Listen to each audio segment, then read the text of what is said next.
Thanks for making us a part of your Friday. I'm Tim McGonigal. It looks as though Great Falls students and parents may have the final word on graduation ceremonies.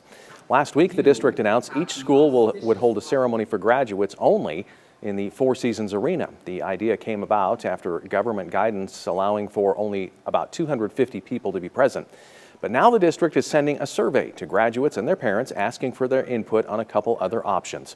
Besides the original plan, one option includes holding graduation outdoors and allowing each graduate 2 guests, while another would allow for several smaller ceremonies for each school that would allow for more guests to attend. What motivated the decisions from the get-go is to take care of them, make sure they were protected, and that health and safety for them was being attended to. So, people were upset or angry that we were not allowing parents or guests or visitors to come to the Four Seasons to observe. The decision was based on guidance from healthcare officials, the state level, and in the students' best interest. Surveys went out today. The district hopes to announce their decision at a meeting Monday night. Now, earlier this week, the Helena School District announced that they are planning on holding an outdoor ceremony with 2 guests per graduate. Well, tonight, the Geyser class of 2020 will graduate. Like most schools, this year's graduation will look a bit different due to restrictions in place from the pandemic. This graduation is not open to the public. It's by invitation only and limited to 50 guests. On the political scene, Libertarian U.S. Senate candidate Susan Goodgeesy said today she's withdrawing from the race because the COVID-19 pandemic will demand all her time as a Lewis and Clark County Commissioner.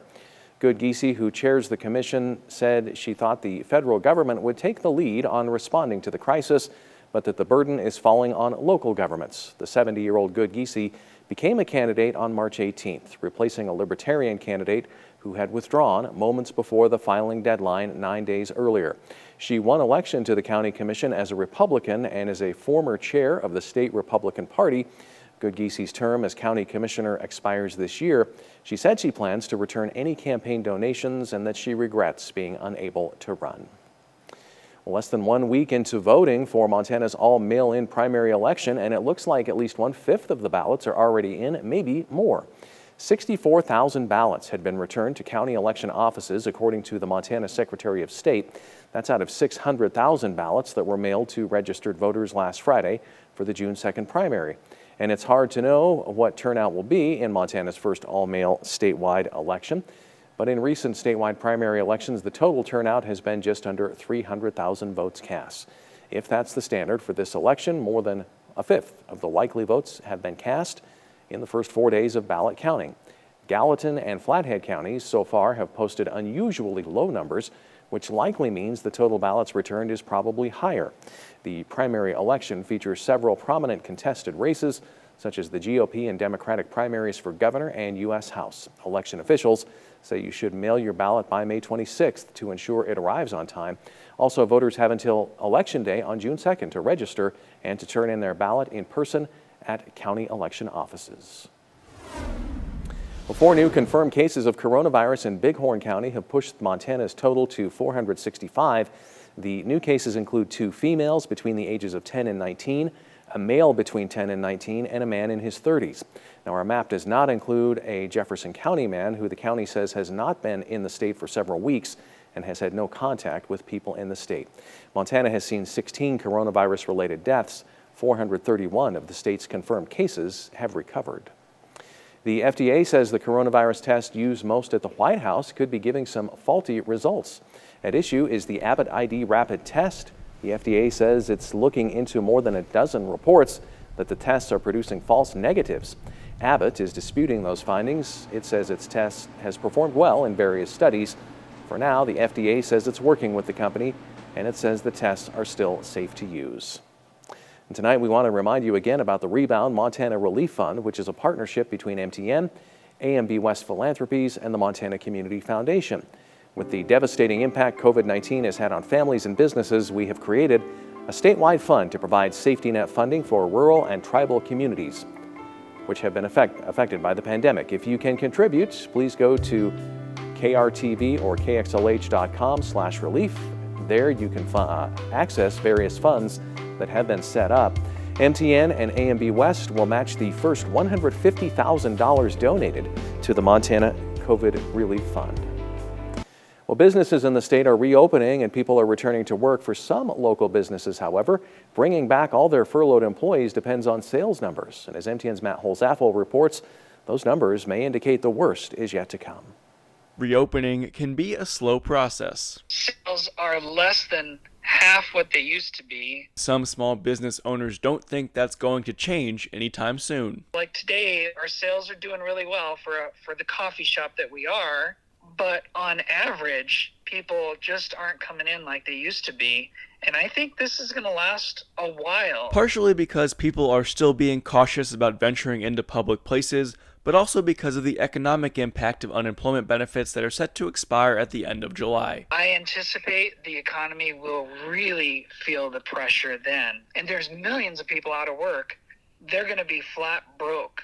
And it's just the impact is going to be tremendous when that happens. Thad believes the timeline for businesses to get back to normal relies on the development of a coronavirus vaccine, which the country's top infectious disease expert, Dr. Anthony Fauci, says may not be widely available until at least early 2021. Until that happens, people are going to be cautious and the economy is going to be slow. And even that said, it's still going to take time to drag the economy out of the slump that it's in. Thad estimates that it could take at least 2 and as many as 5 years before small businesses can get back to the way they were financially. But there are reasons to be hopeful. Great Falls Development Authority was able to give us a bridge loan and help us reopen. This is, Montanans taking care of Montanans. And then, believe it or not, the federal government's disaster relief money showed up on top of that. So it's out there, it's coming, and the relief is available. It just takes time. In Great Falls, Matt Holzaffel, MTN News. Electric City Coffee has brought back half of their staff, but is still waiting to bring back the other half from furlough. Well, a bill to reauthorize government surveillance rules for both foreign and domestic intelligence investigations has passed the U.S. Senate. Both of Montana's senators say the bill should have more privacy protections for U.S. citizens. The bill passed Thursday, 80-17. It now heads back to the House for further action. Republican Steve Daines voted for the measure, but Democrat John Tester was one of the 17 noes. Tester's office says he opposed it because it continues to allow unreasonable searches of Americans' records without a warrant. And while Daines voted yes on the final bill, he co-sponsored an amendment to prohibit the government from looking at citizens' internet activity unless it gets a court-approved warrant. That amendment, also supported by Tester, fell 1 vote short of the needed 60-vote majority on Wednesday. In comments on the Senate floor, Daines said requiring a warrant before searching citizens' internet activity does not prevent spying on potential terrorists. Montanans sent me to Congress to get government off their backs. And I'm working not only to get government off their backs, but to get government out of their phones, out of their computers, and out of their private lives. At the end of the day, this is about protecting privacy. Supporters of the Daines amendment say they may try to attach the same language to the bill in the House. Parts of Montana have been sunny and warm today, while parts have been cool and rainy. Brandon Michaels joins us now. Brandon, we've seen both in our area. Yeah, we've seen anything from temperatures in the 40s to temperatures in the 70s today. Weather's been kind of all over the place across north central Montana here. We're going to start with just a couple looks outside. Opportunity Bank ICAM. The rain has stopped falling in Helena, though we did see quite a few showers move through. Still cloudy skies in the capital city. Great Falls, we've seen our clouds really building through the afternoon. We actually had a decent amount of sunshine earlier, but now you can see cloudy skies in the background on the U.S. Bank ICAM. We'll take a look at Lewistown, too. Lewistown's kind of heading in the opposite direction. Had showers and clouds earlier.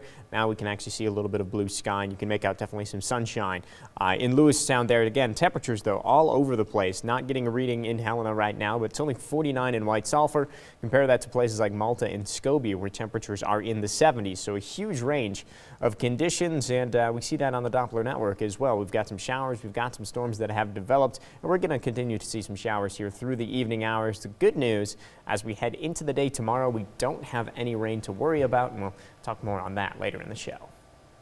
All right, thanks a lot, Brandon. Well, across Montana today at high noon, wildlife management areas open to the public. And just outside of Augusta, one of the more popular destinations, Sun River WMA let in hundreds of trucks, hikers, and horseback riders, all here for the annual tradition of hunting for antlers shed by deer and elk for both souvenirs and sale. And according to the rough count Fish, Wildlife and Parks officers took, this year's turnout did not disappoint. Very high numbers of vehicles as far as what there is lined up down the road. So I would expect that we're going to have anywhere from 600 people on up. I think our numbers are going to be very high as far as the turnout goes. After an hour, FWP estimated they had over 300 cars and trucks go through the gate and parked along the road, not to mention all the riders and hikers. Ahead, hope you're hungry. A popular restaurant reopens. That means some great ideas for dinner.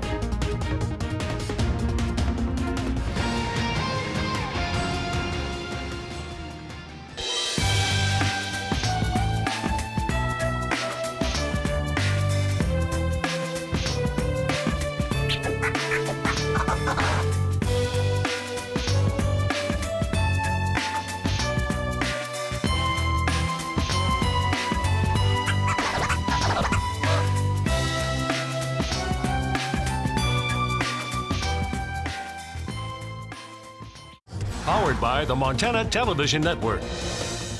The 5:30 news continues on Montana's news leader. Welcome back. In Helena, law enforcement officers have been taking part in a 24-hour vigil in honor of National Peace Officers Memorial Day. Since midnight, officers have been taking turns standing at the Law Enforcement Memorial at the state capitol. The Helena Police Department, Lewis and Clark County Sheriff's Office, Montana Highway Patrol, and Montana Department of Justice all taking part. Flags around the state have been flying at half-staff today to honor law enforcement officers killed in the line of duty. Lewis and Clark County Sheriff Leo Dutton asked people to take time to think about the sacrifice these officers and their families have made. Give thanks, much like we do on Memorial Day, for the veterans who have died for our country. These are peace officers who have died keeping you safe. Just take a moment to realize that we have people who work for you that keep us safe each and every day. This year's statewide memorial event was set to be held in Bozeman today, but leaders held a virtual ceremony instead because of COVID-19. Well, back on May 4th, restaurants across the Treasure State were given the okay to open for dine-in service. Now, one Helena staple has reopened almost 2 weeks after completing a few renovations. Patrick Cassidy, the owner of On Broadway, said after taking the time to do the main dining hall, they're just happy to welcome back customers who have been patient as they take their time in reopening, but he hopes the measures they've taken to prevent the spread will make them feel safe. We're pretty darn excited. It's going to be an interesting little go. I know a lot of restaurants opened last week, and I've talked to a few of the owners, and it's working. It's just a matter of, being very sanitary. Masks and gloves for the people that are cleaning, probably masks for everybody that is serving or hosting. Cassidy also said the part of the restaurant they're building next door is still on track to be open in mid-June. Well, some of us did have some nice weather today, but pretty much all of us are going to have some nice weather tomorrow. We'll have the forecast up next.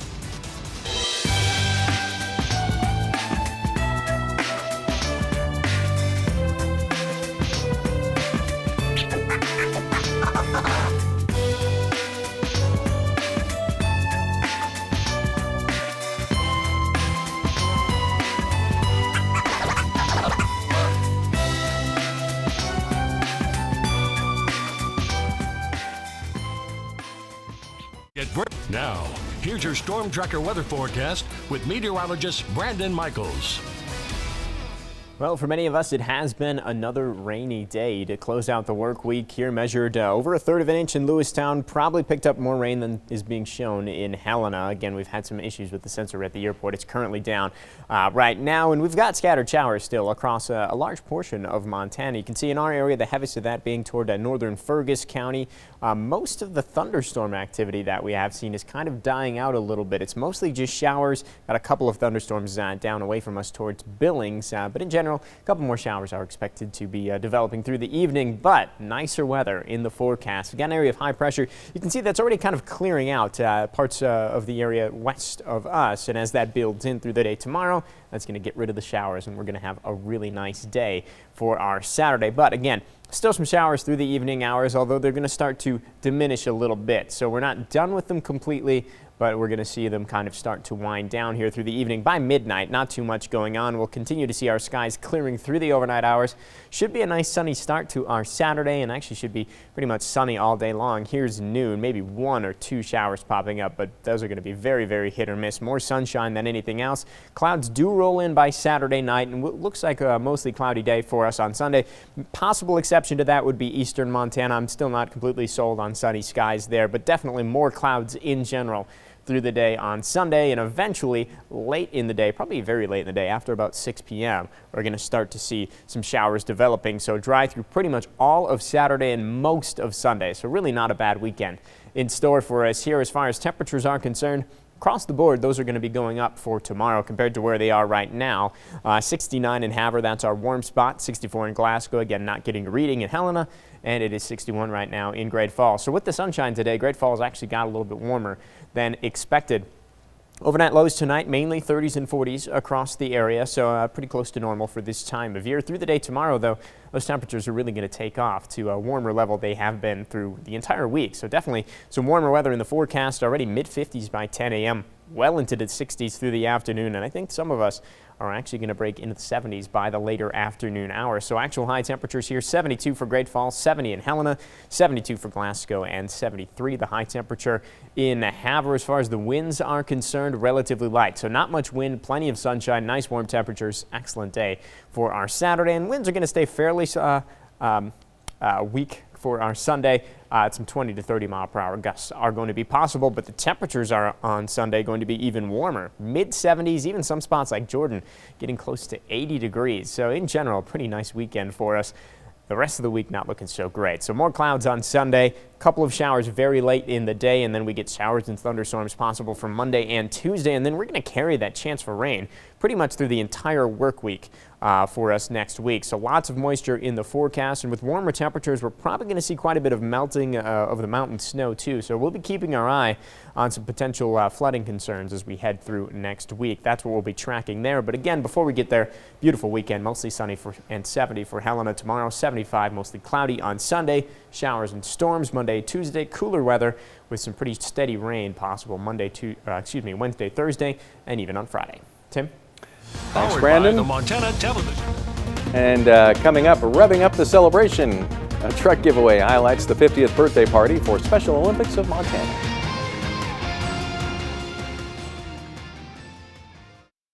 Powered by the Montana Television Network. The 530 News continues on Montana's news leader. Special Olympics of Montana celebrated its 50th birthday today, and what better way than to celebrate with the 26th annual MTN Chevy raffle. That took place at City Motors in Great Falls. The coronavirus made ticket selling more difficult this year, but there were still nearly 87,000 tickets sold by 63 Special Olympics teams across the state, and it added up to more than $434,000 for Special Olympics. Prizes range from thousands of dollars in gift cards all the way to a 2020 Chevy Silverado. John Hargett of Great Falls was the top ticket seller this year with 1,400 tickets. He missed seeing the other athletes today, but says he can't wait for the virtual state games this summer. It's kind of hard not seeing all the athletes here, and it's also kind of hard to understand that social distancing for all the athletes and coaches and volunteers and staff members, and almost all the volunteers that help out with the state summer games. I know it's pretty hard on each and every one of them. Well, the Bison and the Rustlers put aside their crosstown rivalry to team up for some beautiful music.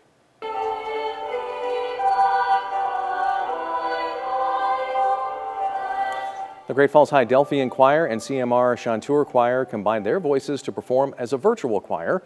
They performed the song "Oh Love" by Elaine Hagenberg. It's kind of fitting the choirs came together since the teachers of the choirs are husband and wife. They say the kids have been missing the community aspect of choir class. Our students are so used to being part of a community, making process together every day, and now we can't be together. And the essence of choir is being together physically. While the finished product resembles a giant Zoom call, each singer had to sing their part individually. The final product was then edited together. We'll be right back with a final check of weather.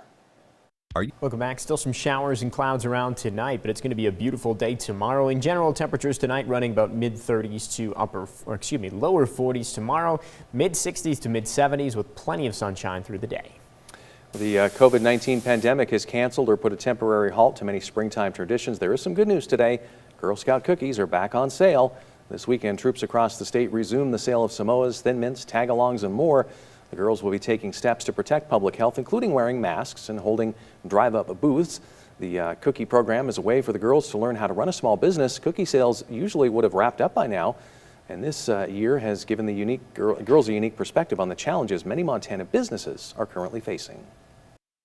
They can see what other small businesses are going through right now of not being able to be open for business as we normally would have been months ago. All right. Good for the Girl Scouts, and we welcome them here anytime. Yeah, absolutely. I'll definitely buy a few boxes. We will buy a few. That's right. That's all the time we have. We'll see you back here tonight at 10.